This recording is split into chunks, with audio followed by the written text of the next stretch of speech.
Казакстандын айым режиссерлордун кинофорум алкагында көрүшүп турабыз. 26 майда Бишкек шаарында Кыргызстан айым режиссерлорунун 4-чү кинофоруму өттү. Биз көрүп жүргөн кинофестивалдарда тасма жаратмандарын кызыл килемди тосуп алышса, бул жолу айырмаланып, айым режиссерлорду жашыл килемден тосуп алышты. Ага Кыргызстан, Казакстан, Өзбекстан жана башка өлкөлөрдөн жалпы 40 тасма катышуу үчүн арыз жолдошкон. Анын ичинен 14 эң мыкты тасма тандалып алынган.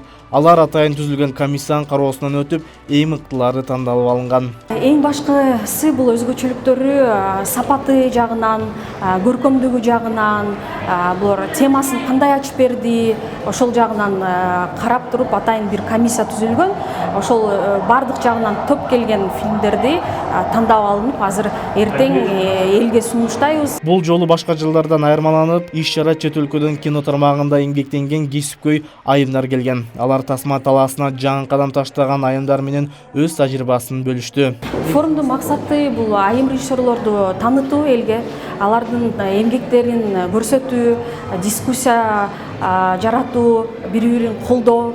Ачуу аземинде кыргыз кино тармагындагы алгачкы айым режиссер, сценарист Клара Юсупжанованын салам жайлоо көркөм тасмасы көрүүчүлөрдүн назарына сунушталды. Тасмада Сөңкөл жайлоосунда жашаган малчылардын турмуш тиричилиги баяндалат.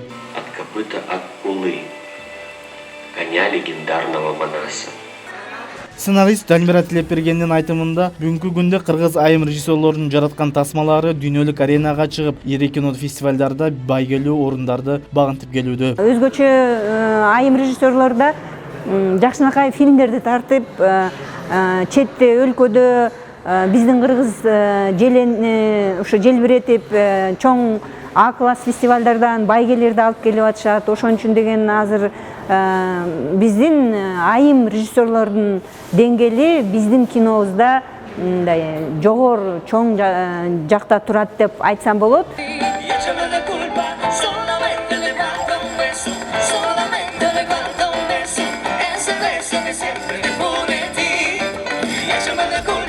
Көптөгөн тасмаларда роль жараткан актриса Мерим Касаболотованын айтымында, кино аял эркек деп тандабайт. Мында иш тажрыйба маанилүү. Бул жерде эч кандай айырма жана кыйынчылык жаралбайт.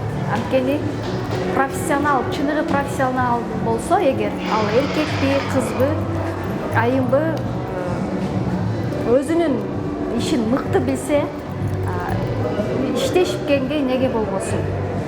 Менимче эки тарап тең. Режиссер дагы, актерлор дагы өз иштерин мыкты билген адамдар болсо, кесипкөйлөр болсо, эч убакта кыйынчылык жаралбайт. Тескерисинче бири-бирин толуктап, бири-биринин кемчилигин туура кабыл алып, бир жакшы эмгек жаратат деп ойлойм да.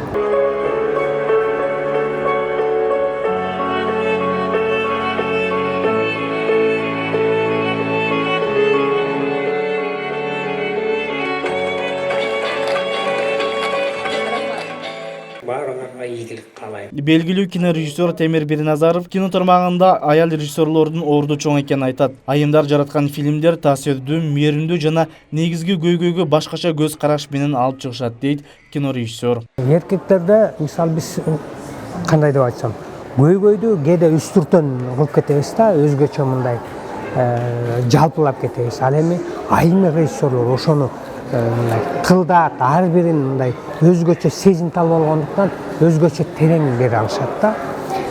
Ошондуктан булар мындай айым режиссерлор эч качан мындай жана бай тиги бу деген сыяктуу мындай ызычуулуу саясийлерден кичине алысыраак да. Булар көбүнчө гуманизм деп айтабыз, балдардын, ошол мындай каргартаңдардын жолу негизи эле көп проблемаларды мындай терең чагылдыра беришет. Кыргызстан айым режиссерлорунун 4-чү кинофоруму 26, 27, 28 май күндөрү болот. Бул жолку форум тажрыйбалуу кино адистердин мастер-класстары менен коштолот. 14 режиссердун ичинен эң мыкты бир режиссер тандалып алынып, Азия чыгармачыл айымдарынын коомдук фонду тарабынан жаңы тасма жаратууга техникалык колдоо көрсөтүлөт. 2016 жылдан бери уюштурулуп келген кинофорум мындан ары жыл сайын өткөрүлүп турмакчы. Азамат Ибраимов, Биназир Хадылова, Марал телеканалы.